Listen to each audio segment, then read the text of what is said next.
So last Sunday I was hiking out in San Isabel Preserve in San Diego County, joined a nice afternoon hike up Vulcan Mountain and then over into the preserve. I'd gotten up onto the plateau and was hiking along the trail. Came across a two-sided garter snake crossing the trail. He seemed to be on the hunt in amongst the tall grass. And there was a small stream or water flowing out of a pond that had formed from the spring rains that hadn't dried out yet. So I took some pictures and watched him for a little while. It was a very nice encounter. I went on and continued my hike along the loop, and after about another mile or so, it was getting kind of late. So I turned around. I decided to go back to the pond to see if I could get any pictures of some dragonflies or perhaps some birds as I was coming back. And as I was coming back from the pond toward the trail, I happened to come back upon what I thought originally was a small cow pie. But then I realized when I looked closely that it was the two-sided garter snake that had found himself a California toad. I'm not sure how long it had been since he had first grabbed the toad, but maybe about 10-15 minutes perhaps, based on the amount of time from the time I saw him hunting until I came back around. Proceeded to watch with interest for a little while. Was fascinated by the fact that the toad had blown himself up to about 3.5 inches in diameter in attempts to make himself harder for the snake to eat. Decided to pull out my camera and videotape. Ended up with about 30 minutes of videotape. For those of you that are interested in this kind of thing, feel free to watch as the snake battles to figure out how he's going to swallow this toad that's probably twice the size of his head. It was pretty fascinating watching the process, and how he would leverage and work himself little bit by little bit to try to get leverage on the toad. You can see how blown up the toad was, and the fact that he still had a long way to go. Probably his biggest challenge was that while he had worked the front left foot into his mouth, the front right foot of the toad, coupled with it being blown up, was quite a challenge for him. And that seemed to actually be the biggest challenge that took probably at least a half hour for him to work himself around, slowly get the toad to deflate, get that second front foot into its jaw. Once that finally happened, the last of it went pretty quick. And anyway, it was a fascinating encounter. For those that enjoy this kind of thing, please enjoy the video and a little bit of commentary along the way as you hear me talking. Tried to stay somewhat quiet so that as not to disturb the snake as much as I could. Anyway, one of those unique things that once in a while you come across, and thought I'd share. Have a good day.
Seems like he's trying to work the air out.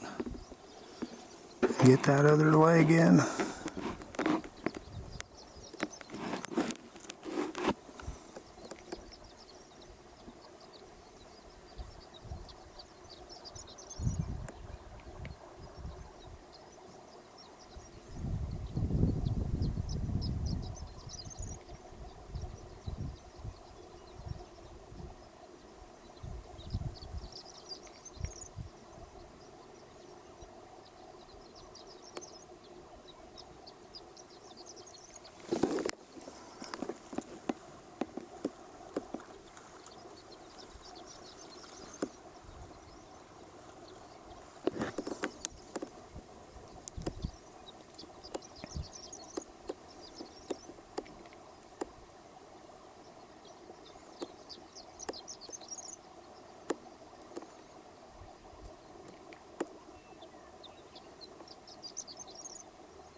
this stage of the video, we've been watching him kind of work his way with the toad.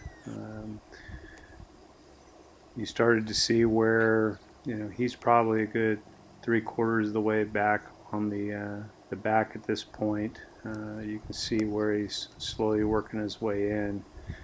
Here shortly, as he kind of pulls the toad back down into the grass a little more. Unfortunately, the video gets a little harder to see. He gets down into the shadow, but I'm going to go ahead and keep it rolling. And you know, there's some points where the focus kind of goes in and out as the camera struggles a little bit on trying to figure out what the subject is, whether it's the grass, whether it's the toad, whether it's the snake. And then the lighting gets a little bit dark. But again, at this point, he's pulled himself down in to the grass. His body's, you know, pretty much the whole time. The one thing I was kind of surprised during the encounter was that I would have assumed that, particularly with something that was puffed up like this, that perhaps they would use some type of constriction, but apparently these two-striped garter snakes, or maybe garters in general, don't do any kind of constriction. So, you know, this snake was probably about 2 feet long, maybe an inch and a half in diameter, and for really the whole time that he was attempting to get the the toad, his body was extended out, and I guess to maybe, you know, keep leverage and try to give himself a way to get that leverage. But most of the work was actually done with the jaws and the head, as you'll see through this. Worked pretty far back now. Again, it'll get a little harder to see, but at this point, you know, you can see that he's starting to finally get that front right leg is starting to work backwards. He's got almost the whole body at this point. The long rear legs, and you can see where his nose is basically sitting at the base of those legs. I apologize that this wasn't centered. I was sitting for this half hour on my heels, and every once in a while I'll get tired and lose the center line.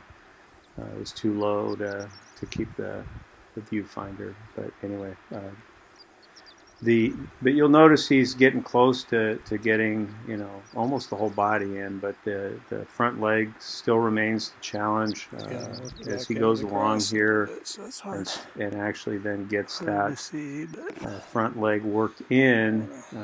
Then that's really the thing that he's been fighting with this whole time as he works back, is trying to get that leverage. Once that's in, you're going to see that he moves pretty quickly on that, and is able to then move on towards swallowing the toad.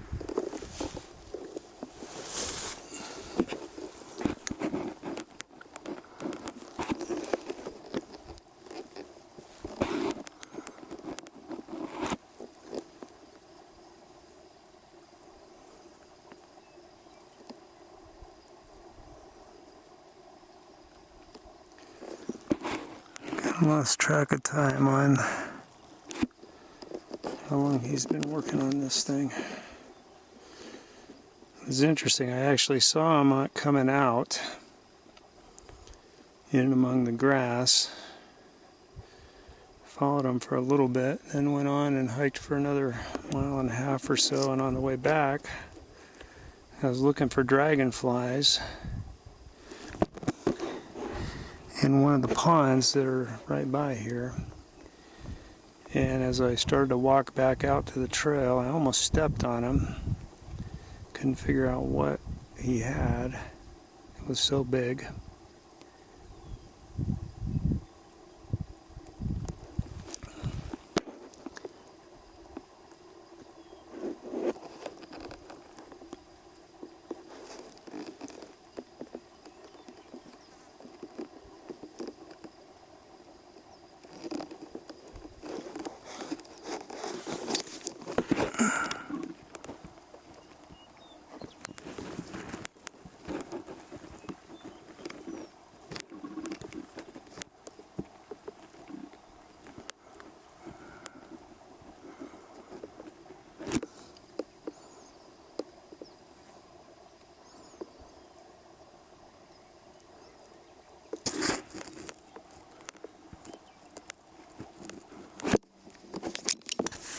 Well, I'm gonna have to put a warning on this because I know there's some of my aunts and relatives that aren't gonna want to look at this, but this is kind of cool seeing Mother Nature at work. A little bit harsh, but sometimes, but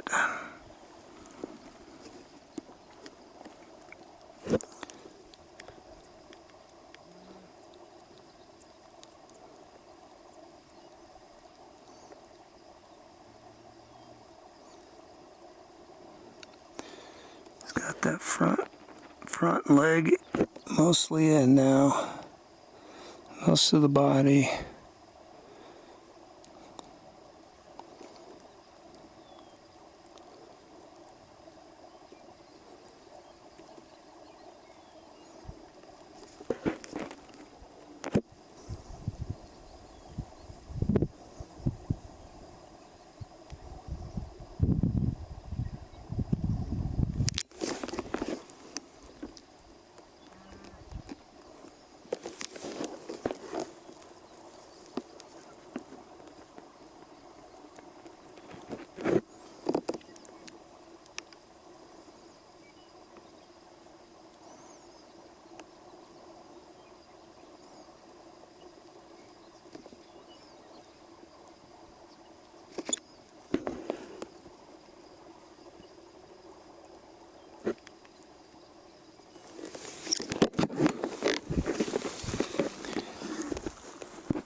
Here, he's worked himself further down into the grass.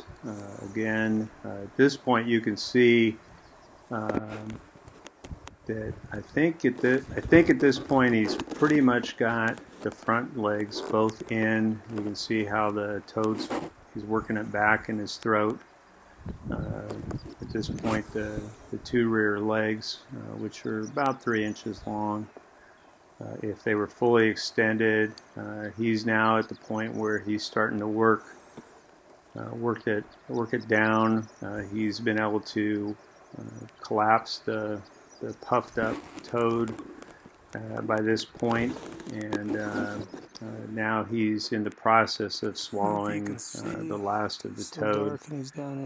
As you can see a little bit in there as he's working it in, pulling back, trying to get that leverage, working the toad back into his throat and into his body.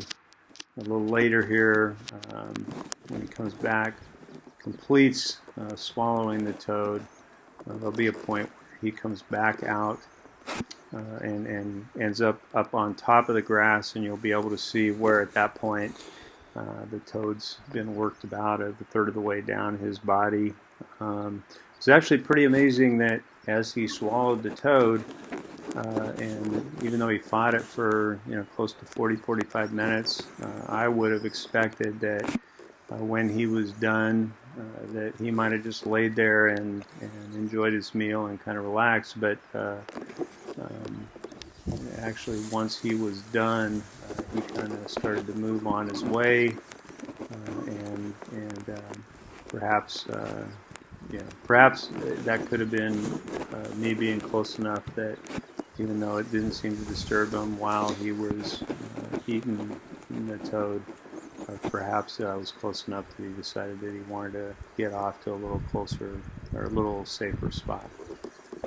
Anyway, again, I hope you're enjoying this. For those that enjoy it, you can see at this point just the last of the feet are coming up on being swallowed here, as you can kind of see down into the grass every so often. And he's pretty close to it. And there you see, right, it's finally got it swallowed, and how quickly he's already moved that back into his esophagus and working it back into his body. It's already a good probably 4 or 5 inches back. That's for sure. got just a little bit of video, and you can see it. See him working it back even at this point. So this has been Douglas Brown. I'm a nature and wildlife photographer out of Poway, California. If you enjoyed the video today and enjoy wildlife and nature photography, please feel free to check out my website. It's at douglassbrownphotography.smugmug.com. Hope you enjoyed the video. If you take a look at the photographs on the site, hope you enjoy those, and have a very wonderful day.